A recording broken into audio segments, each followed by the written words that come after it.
The tour guide's flashlight died at exactly the wrong moment. Sarah Henderson had been leading ghost walks through Hermitage Castle for 6 years, long enough to memorize every crumbling wall, every treacherous step, every shadow that played tricks on visitors' imaginations. She knew which stories to tell and which details to leave out, how to build atmosphere without genuinely frightening the families and the history buffs who paid £15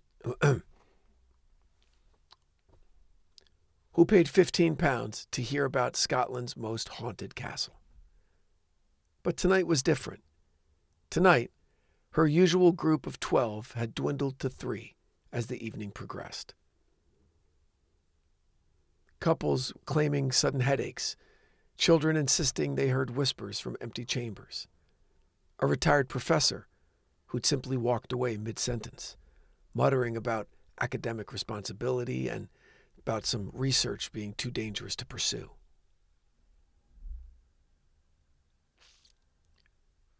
Now standing in the great hall where Dr. Sinclair's archaeological team had discovered William de Soulis' hidden chamber 35 years earlier, Sarah found herself alone with 2 German tourists who spoke no English and a silence so complete it seemed to have weight.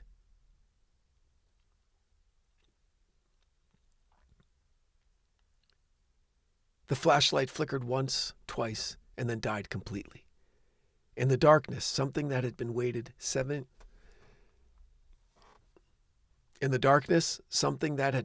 700 years for exactly this moment began to move. What emerged from the shadows beneath Hermitage Castle that night would force the academic world to confront a terrifying possibility. That Dr. Sinclair's 1987 excavation hadn't just discovered William de Soulis' legacy. It had awakened it.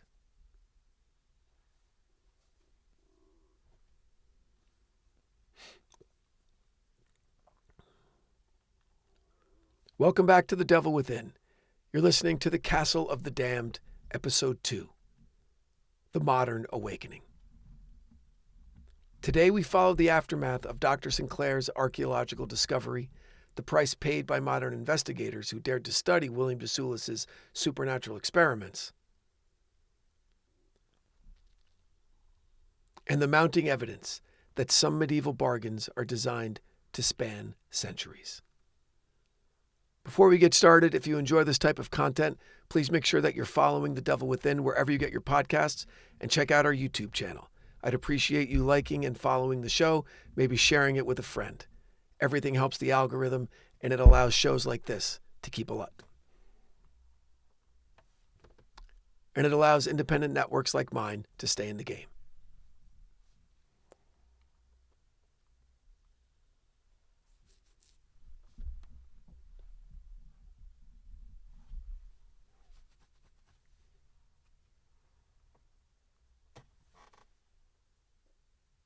Chapter 1 of the Modern Awakening begins now. This is the archaeologist's curse. Now sleeps the crimson petal, and now the white. Nor waves the cypress in the palace walk, nor winks the gold fin in the porphyry font. Alfred Lord Tennyson understood that some discoveries should remain buried, that some knowledge comes with a price that exceeds its value. Dr. Margaret Sinclair would learn this truth in the months following her excavation of William de Soulis' hidden chamber, when academic triumph transformed into personal nightmare. The initial response to Sinclair's discovery was everything an archaeologist could hope for. Her preliminary report, published in Medieval Archaeology in December 1987, generated international attention. The cache of medieval texts alone represented one of the most significant finds in Scottish archaeological history, while the perfectly preserved ritual chamber provided unprecedented insight into medieval occult practices. Universities across Europe and the world competed to host traveling exhibitions of Sinclair's artifacts. Documentary producers offered substantial sums for exclusive access. The National Museum of Scotland fast-tracked acquisition proceedings for the entire collection. For 6 months, Margaret Sinclair was the most celebrated medieval... For 6 months, Margaret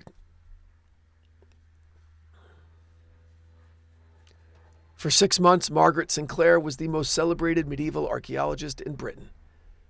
The first sign of trouble, though, appeared in March of 1988, when Dr. James Crawford, Sinclair's research partner and longtime colleague, was found dead in his Edinburgh office under circumstances that puzzled investigators.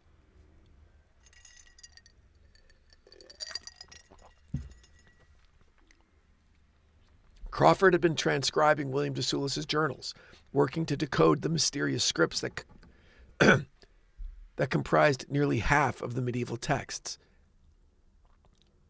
The official cause of death was cardiac arrest, unremarkable for a 63-year-old academic with a history of hypertension. But Crawford's graduate assistant reported finding him slumped over his desk with an expression of such profound terror that she initially assumed that he was playing some kind of elaborate practical joke. More disturbing was the discovery that Crawford had filed... More disturbing was the discovery that Crawford had filled 17 pages with symbols identical to those found in William de Soulis' most cryptic journal entries. More disturbing was the discovery that Crawford had filled 17 pages with symbols identical to those found in William de Soulis' most cryptic journal entries, symbols that Crawford had never seen before beginning his translation work. Sinclair dismissed these concerns as coincidental stress responses.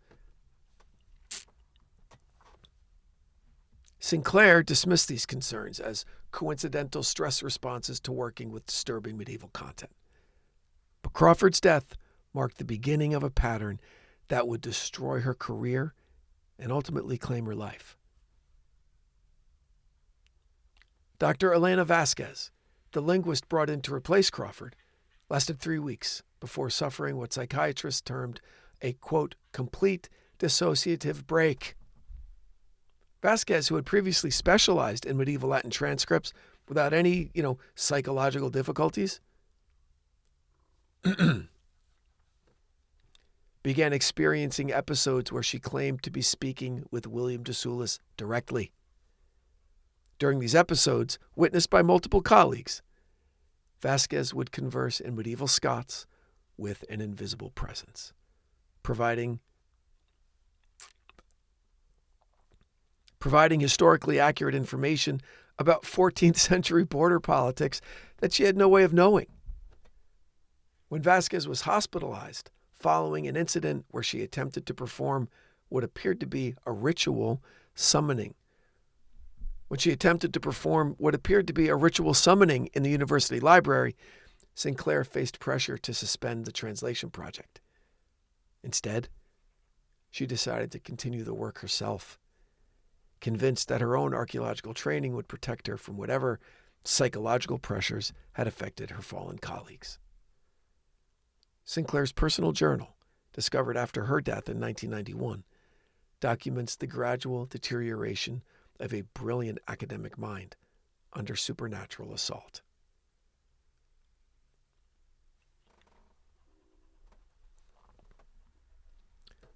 Her early entries describe typical archaeological challenges: funding pressures, academic politics, the frustration of working with incomplete historical records.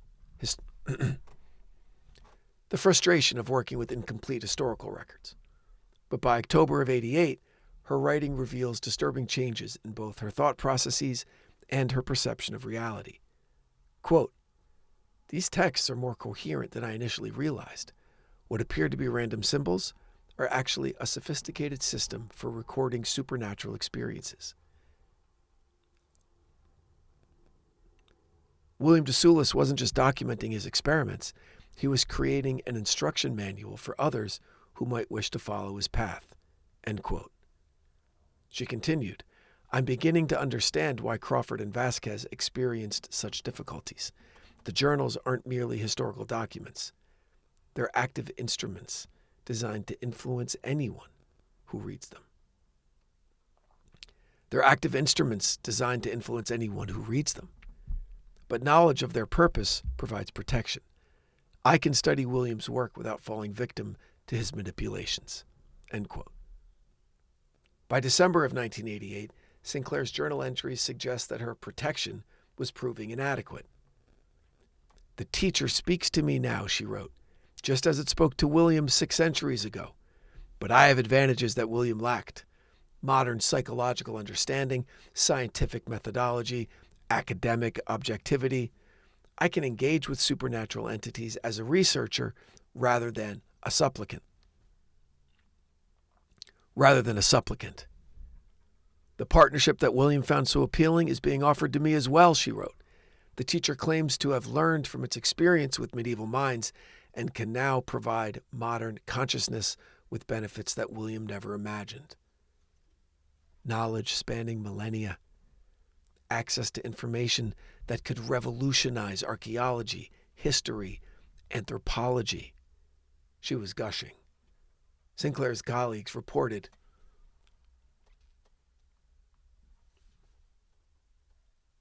she was very taken. Sinclair's colleagues reported dramatic changes in her behavior during this period. Professor David MacLeod, head of Edinburgh's University Archaeology Department, documented concerns that Sinclair was spending entire nights in her office, emerging only to attend mandatory meetings where she would sit silently, responding to questions with information that was accurate but impossibly detailed. More troubling were Sinclair's requests for access to restricted collections at various European institutions. She claimed to be researching medieval necromantic practices for, quote, comparative analysis with the de Soulis texts, but librarians noted that she seemed to know exactly which manuscripts contained relevant material, asking for specific texts by catalog numbers that weren't included in any published indexes.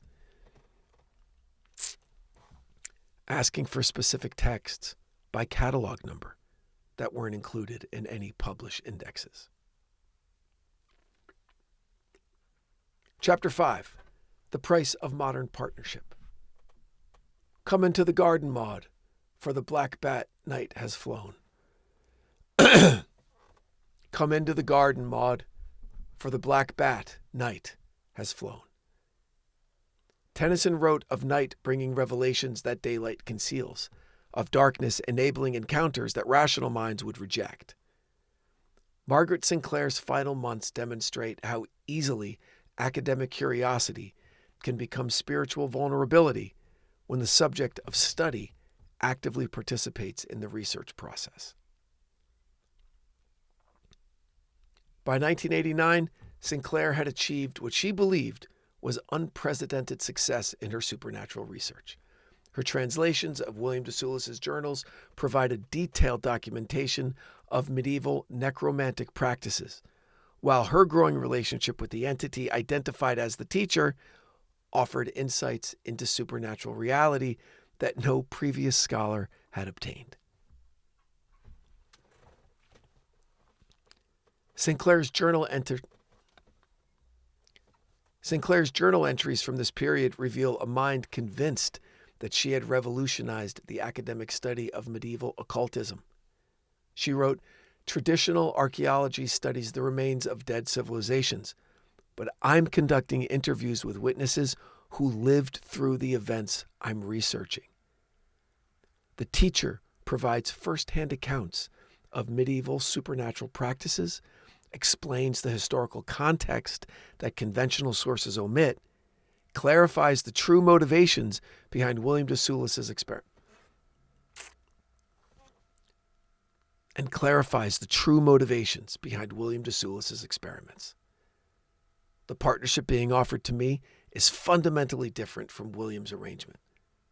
I retain complete intellectual autonomy while gaining access to supernatural knowledge that spans centuries.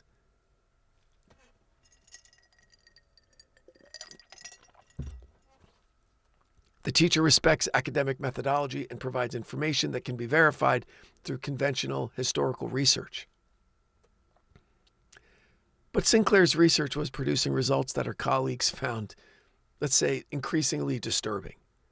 Her academic papers, submitted to peer-reviewed journals throughout 1989, contained historical details that were accurate but unavailable to any known sources.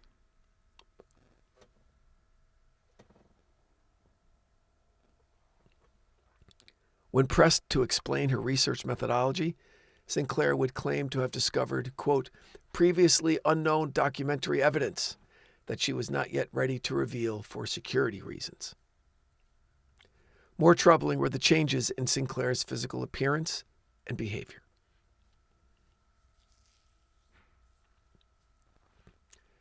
Graduate students reported that she had developed a habit of carrying on detailed conversations with invisible companions, providing both sides of dialogues that suggested she was receiving information from supernatural sources. Her office became a repository for objects that she claimed were research materials, but which resembled ritual implements described in William de Soulis' journals.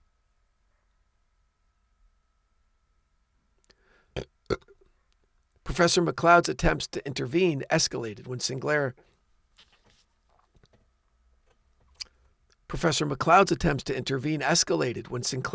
began conducting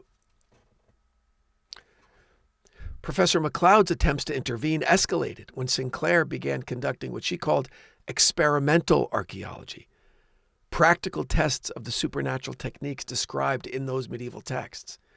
These experiments performed in her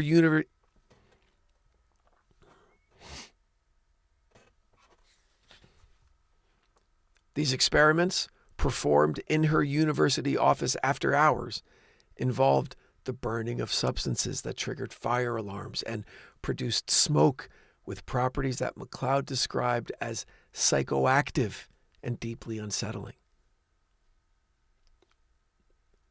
The crisis reached its peak in late 1990, when Sinclair announced her intention to perform what she called, quote, the ultimate verification of medieval supernatural practices, a recreation of William de Soulis' original partnership ritual with the teacher. She argued that academic objectivity required testing the historical claims rather than simply documenting them, that proper archaeological methodology demanded experimental verification of ancient techniques. MacLeod's attempts to prevent this experiment led to Sinclair's suspension from the university and the confiscation of all materials related to the de Soulis project. But by this point, Sinclair had moved beyond, conventional academic constraints. Her journal entries from late 1990 describe preparations for a ritual that would either prove the validity of medieval supernatural practices or demonstrate their limitations through scientific testing.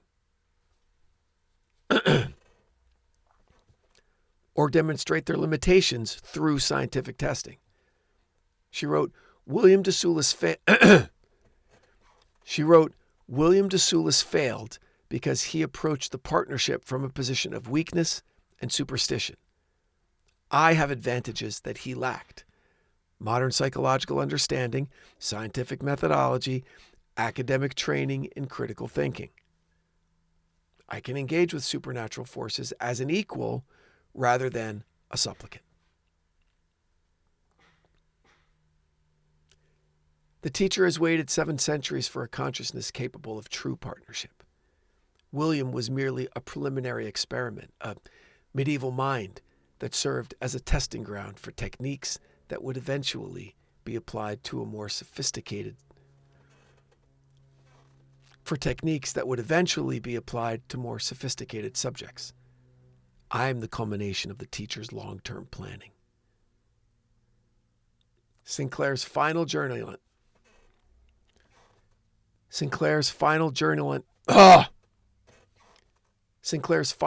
entry, dated November of 1990, suggests that her confidence in her academic protection was catastrophically misplaced. She wrote, "The partnership's not what I expected. The teacher's offer was accurate but incomplete. I retain intellectual autonomy in the sense that I remain aware of my thoughts and decisions, but I no longer control them. I am a passenger in my own consciousness, watching myself perform actions that serve the teacher's purposes rather than my own. I understand now why William de Soulis chose death over continued partnership. The teacher doesn't want partners. It wants vessels, consciousness capable of operating in the modern world while serving supernatural objectives that span centuries. I have become the teacher's agent in ways that William never imagined." Chapter 6, The Modern Legacy. Ring out the old, ring in the new, ring happy bells across the snow.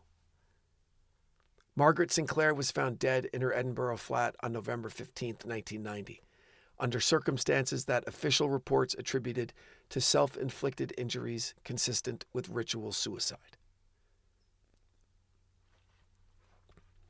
But the investigators who examined the scene discovered evidence that suggested Sinclair's death was only the beginning of a supernatural legacy that would continue to claim victims for decades. The apartment had been transformed into an elaborate ritual space.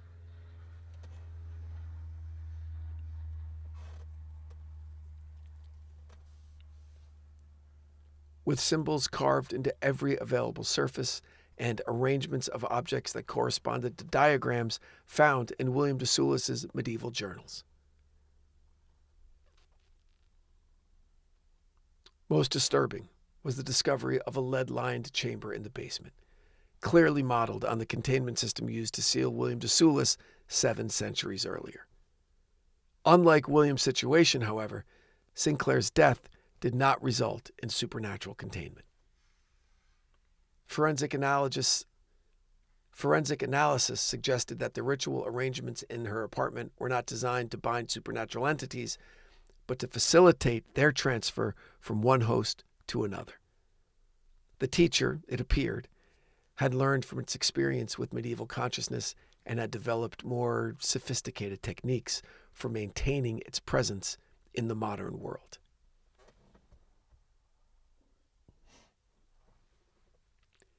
The evidence for continued supernatural activity emerged gradually over the following decades. Dr. Richard Sterling, who inherited custody of the de Soulis artifacts after Sinclair's death, experienced a rapid deterioration in mental health that culminated in his disappearance. During a research expedition to Hermitage Castle in 1993.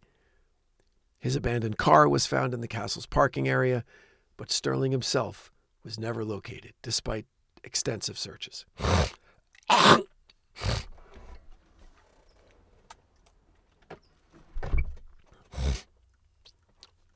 Professor Janet Morrison, Sterling's replacement, lasted 18 months before suffering what her colleagues described as a complete personality transformation.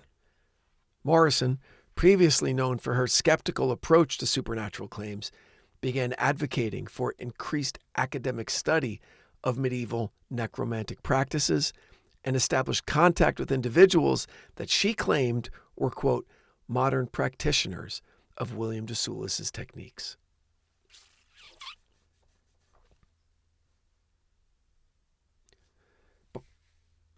By 1995, the pattern had become clear enough that Edinburgh University quietly transferred all de Soulis materials to secure storage and banned further research into medieval supernatural practices.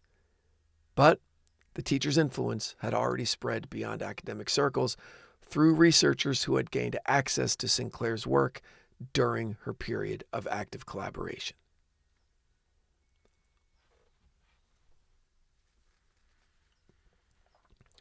The most significant development occurred in 1998, when renovation work at Hermitage Castle uncovered evidence that the structure had been systematically modified during the 1990s. Hidden chambers had been carved into the foundation stone using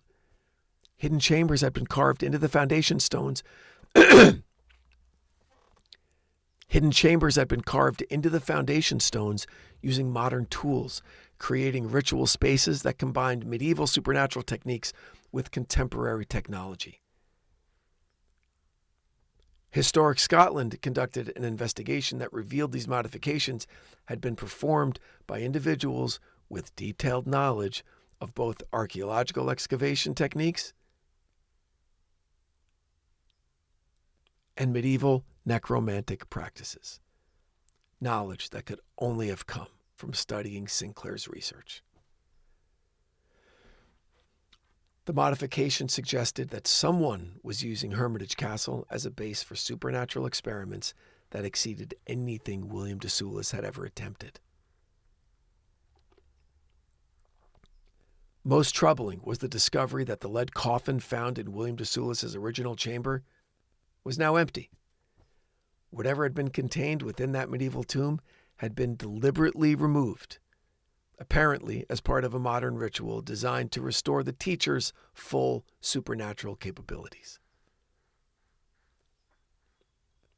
Dr. Amanda Foster, who led Historic Scotland's investigation, documented evidence of ongoing supernatural activity at Hermitage Castle that continued into the 21st century.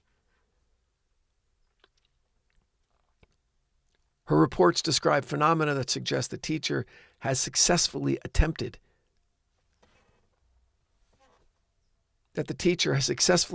to modern conditions while maintaining its essential character as an entity dedicated to corrupting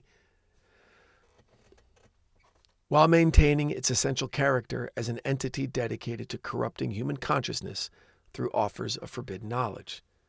Today, Hermitage Castle remains closed to public tours following a series of incidents involving visitors who reported supernatural contact and subsequently exhibited the same pattern of behavioral changes.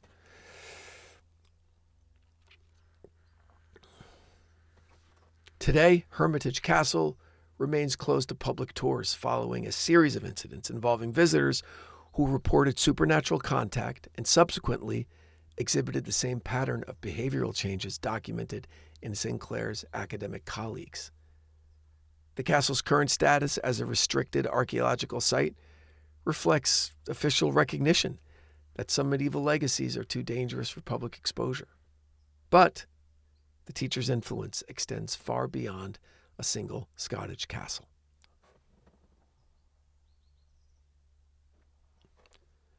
Online communities dedicated to experimental archaeology and practical historical research continue to distribute translated excerpts from William de Soulis' journals, while academic conferences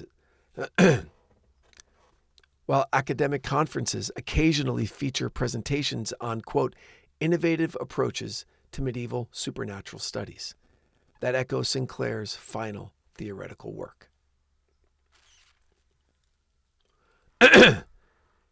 Tennyson wrote of ringing out the old and ringing in the new, of celebrating change and progress through the simple passage of time. But William de Soulis' story demonstrates that some forms of evil are patient enough to adapt to changing circumstances, that they're intelligent enough to learn from previous failures, and that they're persistent enough to wait centuries for more suitable opportunities. Margaret Sinclair's tragedy was not her academic ambition, but her assumption that modern knowledge provided protection.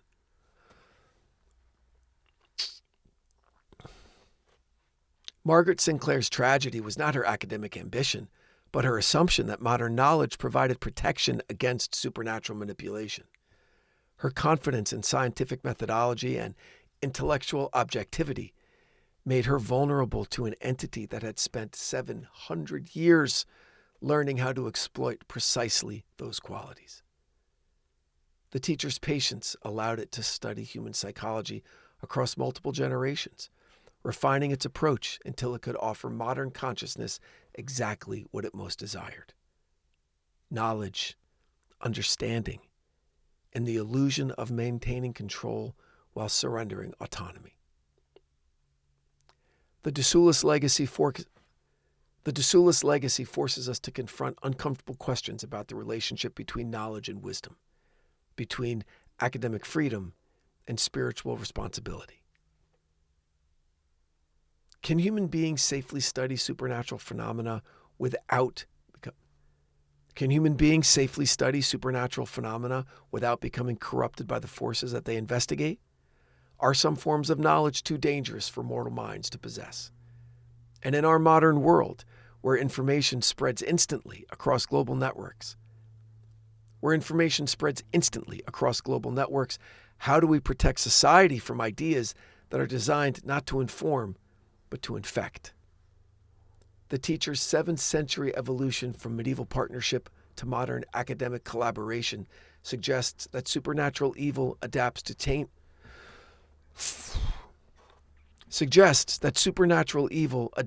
changing cultural conditions while maintaining its essential purpose: the corruption of human souls through the very qualities that we consider most valuable: curiosity, intelligence, and the hunger for understanding that defines our species.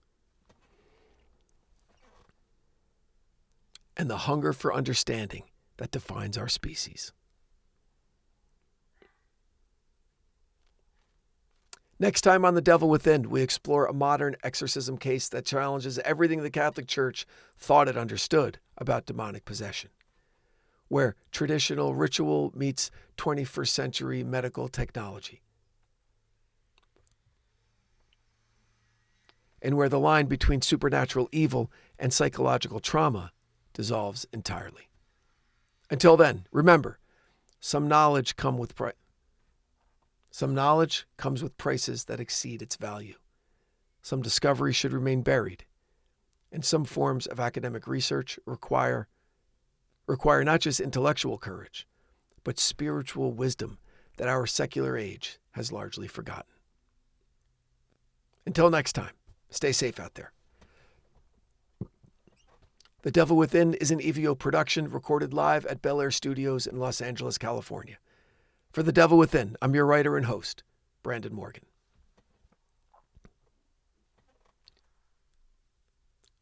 The tour guide's flashlight died at exactly the wrong moment. Sarah Henderson had led ghost walks through Hermitage Castle for 6 years, but tonight was different. Her group had dwindled from 12 to 3 as the evening progressed. Visitors claiming sudden headaches, hearing whispers from empty chambers. Standing in the Great Hall, where archaeologists had discovered William de Soulis' hidden chamber, Sarah found herself alone in complete darkness. What emerged from the shadows that night would prove that some medieval bargains are designed to span centuries.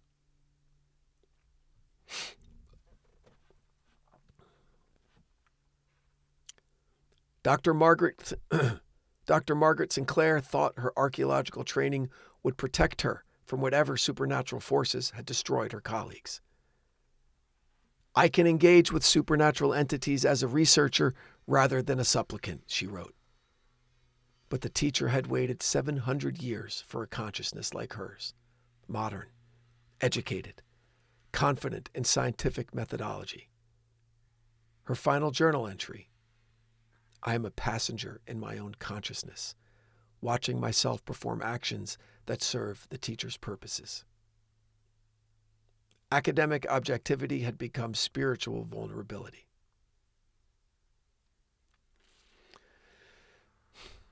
What happens when supernatural evil adapts to modern conditions? The teacher learned from its medieval failure with William de Soulis, spending centuries studying human psychology until it could exploit our greatest strengths: curiosity, intelligence, and the hunger for knowledge. Margaret Sinclair's tragedy reveals the devil within academic pursuit, the assumption that education provides protection against forces that view human learning as a tool for corruption rather than enlightenment.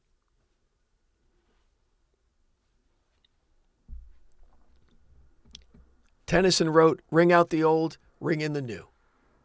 But some evil is patient enough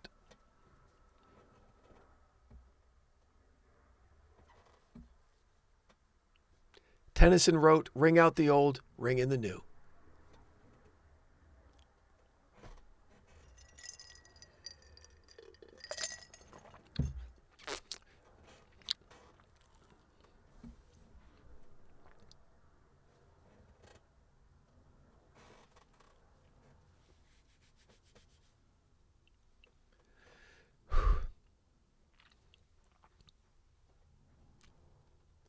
Tennyson wrote, "Ring out the old, ring in the new. But some evil is patient enough to adapt, intelligent enough to learn, and persistent enough to wait centuries for better opportunities." The teacher's evolution from medieval partnership to modern academic collaboration shows how supernatural corruption targets what we value most: knowledge, understanding, progress itself. Sometimes our greatest achievements become our greatest vulnerabilities. Sometimes the very qualities that make us human make us prey.